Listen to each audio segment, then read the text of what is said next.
Mayong mga idol. So mo ni among kahimtang karon mga idol. Nahunas mga idol ang among sakayan, gibili na lang. Kay naghunas mga idol, di man masangko sa tubungan. Kiba mo tubungan mga idol sa. O ni mga idol.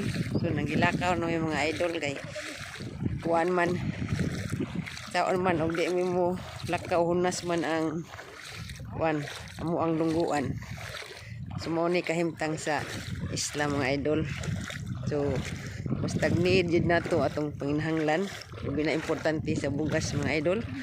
So dapat jud taan ni mga idol nga mo adto gid ta og lungsod o market kay mga malita sa ato ang mga kinahanglan sa ato ang panamalay.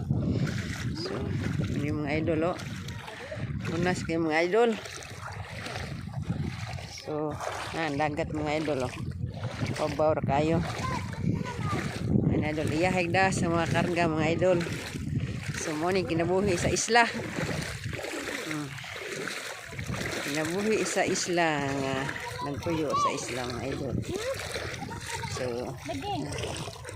mga idol kana gusto na mga idol gibutangan og kuan ikuralan ng gusto mga idol.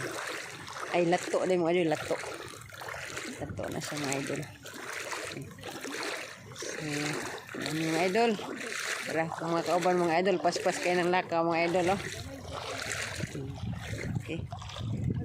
So thank you for watching mga idol. God bless.